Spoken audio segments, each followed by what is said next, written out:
Commander Vex-Thara stared at the tactical display, his 4 eyes blinking in perfect sequence as he processed what he was seeing. The human vessel hung there in space like a wounded animal, venting atmosphere through 3 massive hull breaches.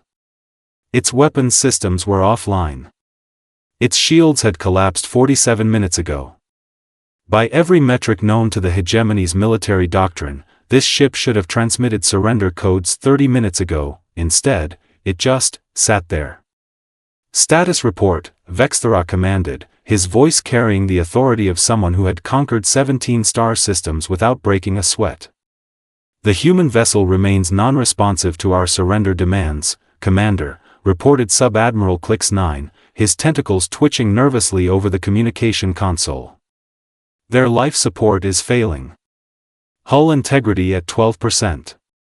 Logic dictates they should have. Logic, Vex-Thara interrupted with a bitter laugh that sounded like grinding metal, apparently doesn't apply to these creatures. The bridge fell silent except for the steady hum of the Devastator's engines. Vex-Thara's flagship was a monument to hegemony engineering, 3 kilometers of pure destructive capability, bristling with plasma cannons and equipped with shields that could withstand a supernova. The human ship? A pathetic rust bucket called the Dancing Bear that looked like it had been assembled by blind mechanics using spare parts from a scrapyard, yet here they were, 26 hours into what should have been a 5-minute engagement. Sir, Navigation Officer Kill 7 spoke up, her voice barely above a whisper, perhaps we should reconsider our approach. These humans have proven unpredictable. Vex-Thara's mandibles clicked in annoyance. Unpredictable was putting it mildly.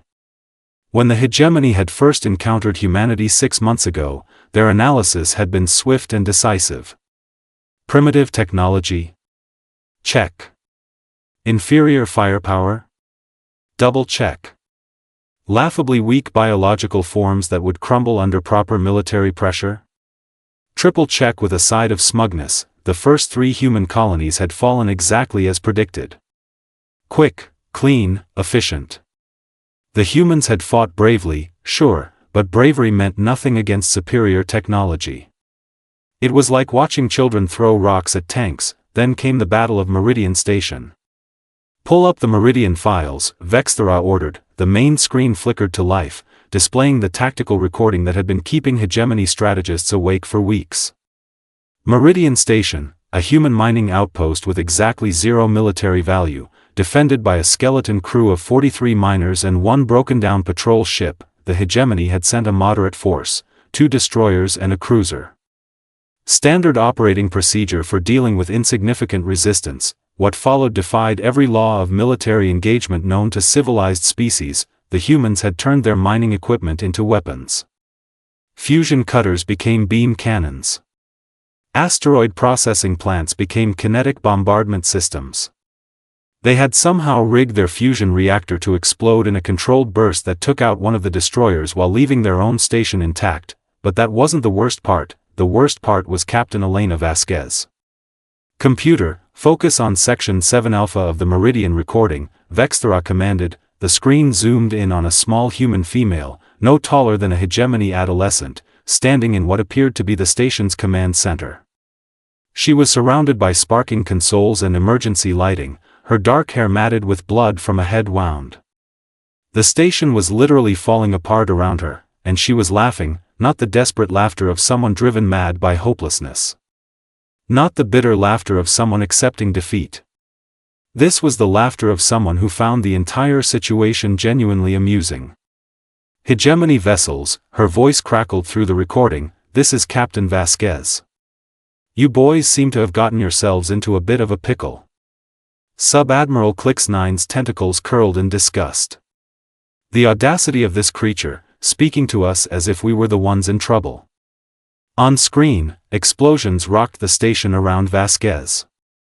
She didn't even flinch as a support beam crashed down 3 meters from her position. Now, I've got a proposition for you, she continued conversationally, as if discussing the weather rather than negotiating during a battle. You can keep shooting at my station, which, I'll admit, is getting pretty banged up. Or. She paused dramatically, grinning at the camera with an expression that somehow managed to be both friendly and absolutely terrifying. Or you can accept my surrender. Vex-Thara remembered the confusion that had followed. Surrender?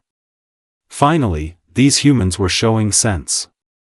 However, Vasquez had continued, and Vex-Thara could swear her smile got wider. Should mention that my surrender comes with a small condition.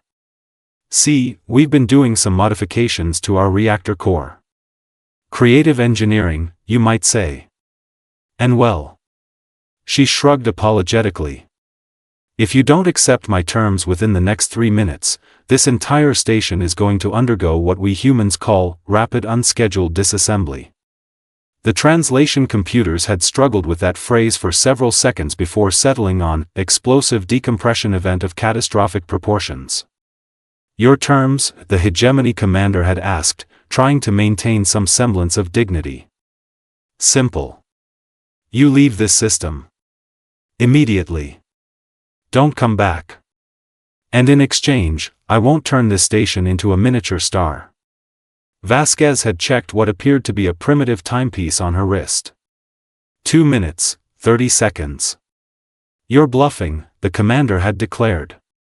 No species would sacrifice themselves and their station over a minor territorial dispute. Vasquez had actually giggled at that. Giggled. Like a hatchling being told an amusing story. Oh, honey, she had said, and somehow the endearment sounded more threatening than any battle cry, you clearly don't know humans very well. 2 minutes. The Hegemony commander had called her bluff. Meridian station had indeed undergone rapid unscheduled disassembly, taking 2 Hegemony ships with it and severely damaging the third. 43 humans had died in the explosion, along with 600 Hegemony crew members. Captain Elena Vasquez had transmitted one final message as the reactor overloaded, "See you boys around." She had been smiling when the transmission cut to static. Commander, Clicks 9 interrupted his thoughts, the human vessel is moving. Vex-Thara snapped back to the present, focusing on the dancing bear. The battered ship was indeed moving, but not in any pattern that made sense. It was tumbling slowly, as if drifting without guidance. Are they trying to escape? Kill 7 asked. With what propulsion? Vex-Thara studied the readings. Their engines are offline. This has to be residual momentum from, the dancing bear suddenly accelerated directly toward the Devastator. Evasive maneuvers. Vex-Thara barked, but it was too late. The human ship wasn't trying to ram them, it was using its momentum to get close enough for something else entirely. A crackling voice filled the bridge, transmitted on an open frequency that somehow cut through all their communication safeguards. Hegemony ship, this is Captain Marcus Rivera of the Dancing Bear. The voice was calm, almost conversational, with an accent that made certain words sound musical. I believe you've been trying to get our attention. Vex-Thara activated the communication system. Human vessel, you will surrender immediately or be destroyed. There was a pause, followed by what could only be described as a snort of amusement. Yeah, about that, Rivera replied. See, we've been having a bit of a debate over here. My crew seems to think surrendering is the smart play. Sensible, even. But I've got this funny thing about following orders from species that murdered 3 billion of my people last month. The bridge went silent. 3 billion. The Hegemony had been very thorough in their conquest of the outer colonies. Your resistance is futile, Vex-Thara declared, falling back on standard protocols. Surrender now and your deaths will be quick. Another pause. Then Rivera's laughter filled the bridge, rich and genuine and somehow more unsettling than any threat.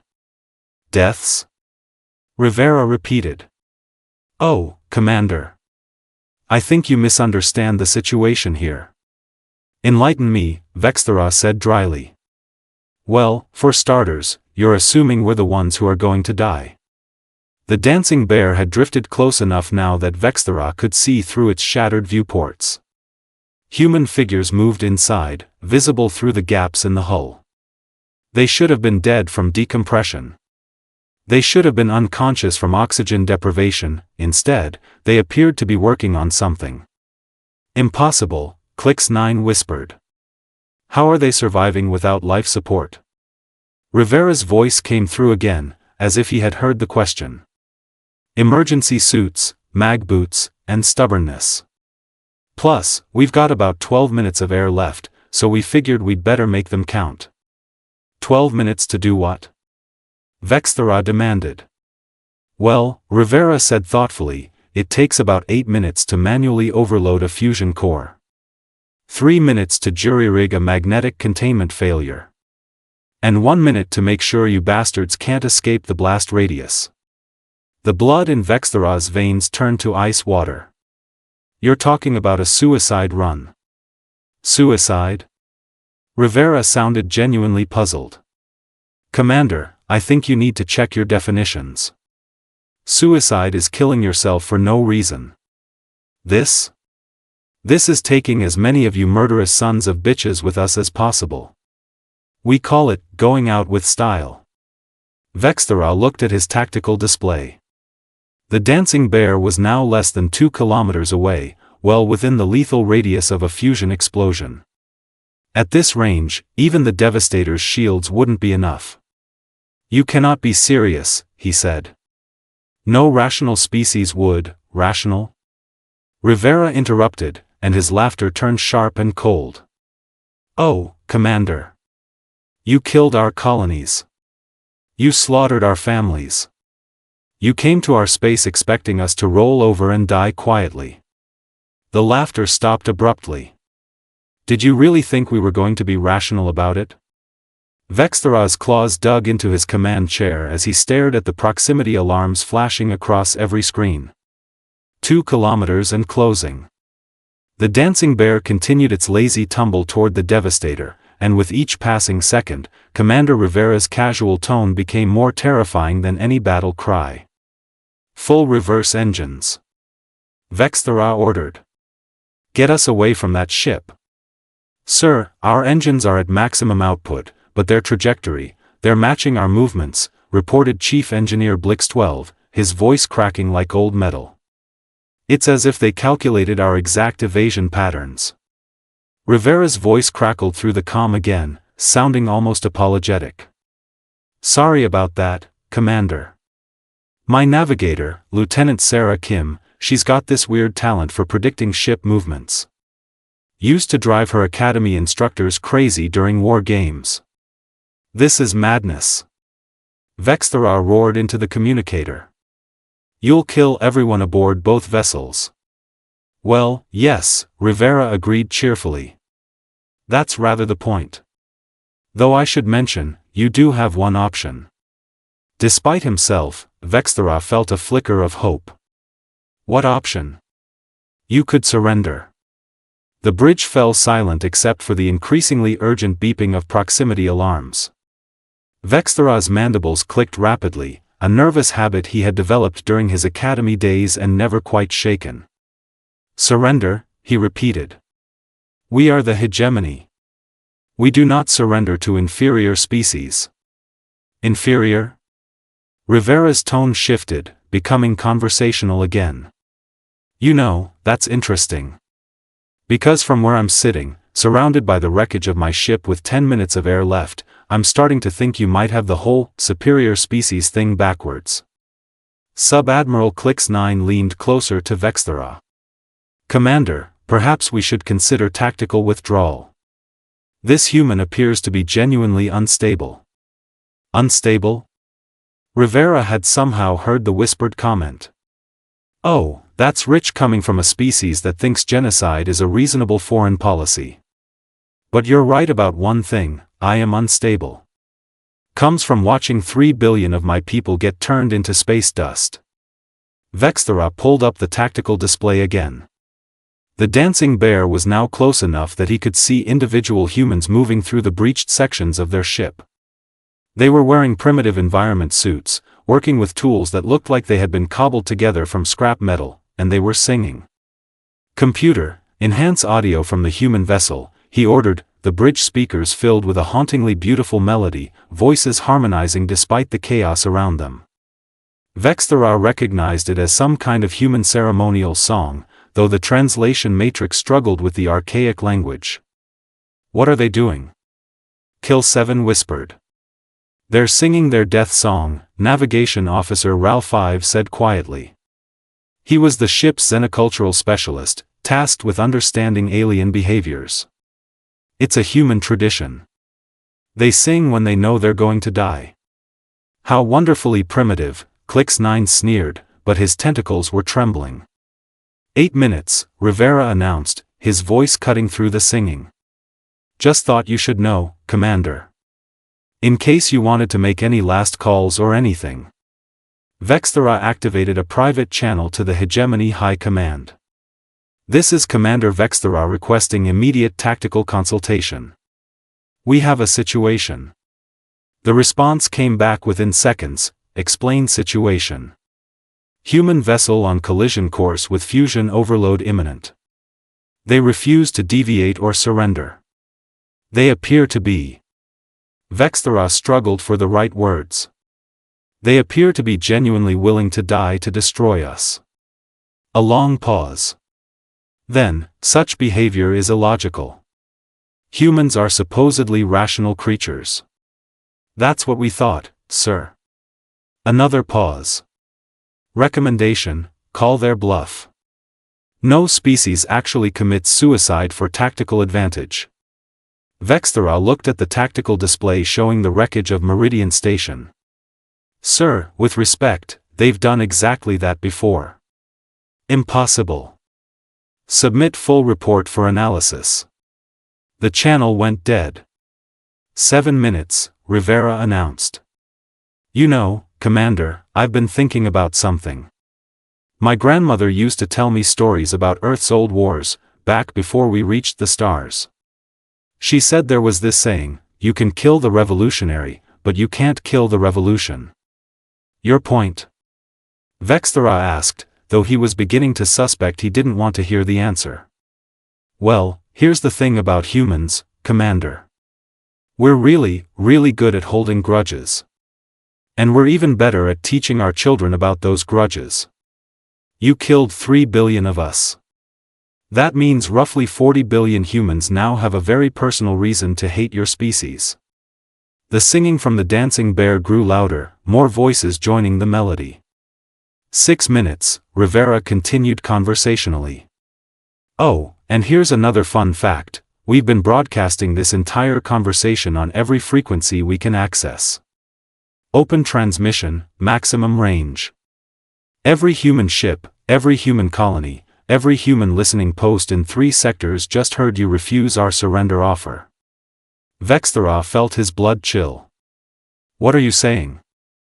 I'm saying, Commander, that you just taught 40 billion humans a very important lesson, the hegemony doesn't accept surrender. Which means from now on, every human you meet is going to fight to the death. Every single one. The implications hit Vex-Thara like a plasma blast to the brain. The hegemony's entire conquest strategy was based on intimidation and selective destruction. Show overwhelming force, eliminate resistance, accept surrender from the survivors. It was efficient, clean, and cost-effective, but if humans never surrendered, you're turning your entire species into fanatics, Vex-Thara said. Fanatics? Rivera laughed, but there was no humor in it now. No, Commander. We're not fanatics. We're just really, really angry. And we've got very long memories. 5 minutes. The proximity alarms were now a constant shriek. Through the dancing bear's shattered hull, Vex-Thara could see humans moving with purpose, their movements coordinated despite the chaos. One figure caught his attention, a tall woman with short red hair who appeared to be directing the others. Who is that? He asked, pointing at the screen. Rivera followed his gaze through the comm feed. Oh, that's Chief Engineer Amanda Torres. Brilliant woman. She's the one who figured out how to turn our fusion reactor into a bomb while keeping it stable enough to get us close to you. She's going to die, Vex-Thara said. Yep. So is my navigator, my weapons officer, my cook, my medic, and my communication specialist. 37 people total. All volunteers, by the way. Not a single one of them had to be here. Then why are they? Because, Rivera said simply, sometimes the only way to win is to make sure the other guy loses too. 4 minutes. Vex-Thara made a decision that would haunt him for the rest of his life. All ships, this is Commander Vex-Thara. Prepare for emergency jump to hyperspace. Sir, Clicks-9 protested, abandoning the field in the face of a single damaged human vessel will be seen as survival. Vex-Thara cut him off. Initiate jump sequence. 3 minutes, Rivera announced. Oh, and Commander? You might want to tell your fleet that running away from one broken-down human ship probably isn't going to look great in your after-action reports. The Devastator's engines whined as they spun up for hyperspace. Around them, the rest of the Hegemony fleet began the same process. But hyperspace jumps took time, and time was something they didn't have. 2 minutes.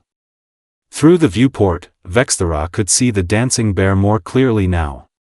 It really was a pathetic vessel, old, battered, held together with what appeared to be salvaged parts and sheer stubbornness.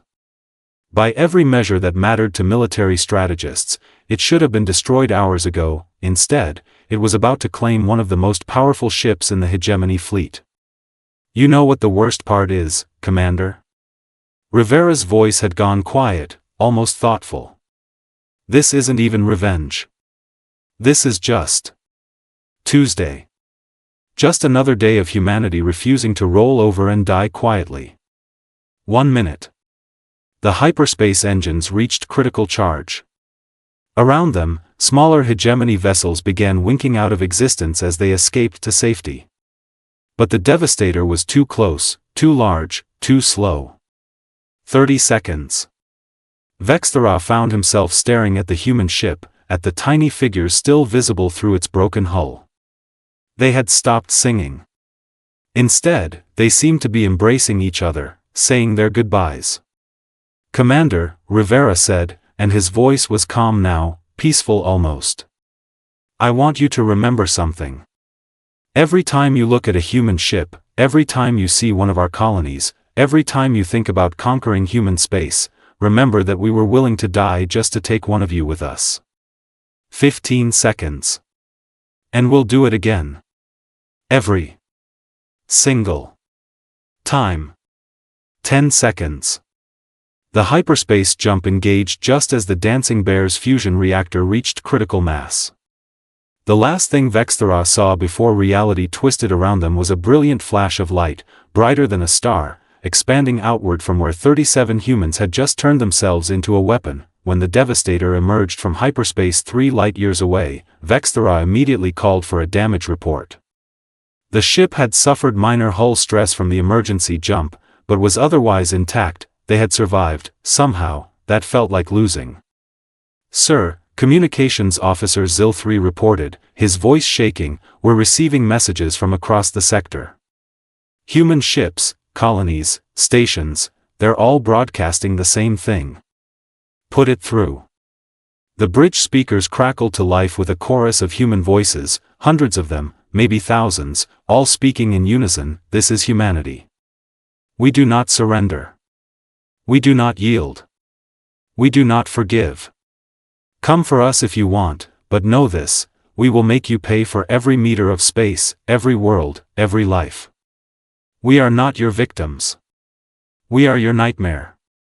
The message repeated in dozens of human languages, then switched to Hegemony Standard, in memory of Captain Marcus Rivera and the crew of the Dancing Bear. They showed us the way forward. We will not forget. Vex-Thara slumped in his command chair, finally understanding what they had unleashed. The Hegemony had started this war expecting quick conquest of a primitive species. Instead, they had created an enemy that would rather die than submit. An enemy that had just taught 40 billion of their kind that death was preferable to surrender. An enemy that was now singing war songs across the galaxy. The Hegemony had won the battle. But Vex-Thara was beginning to suspect they had just lost the war.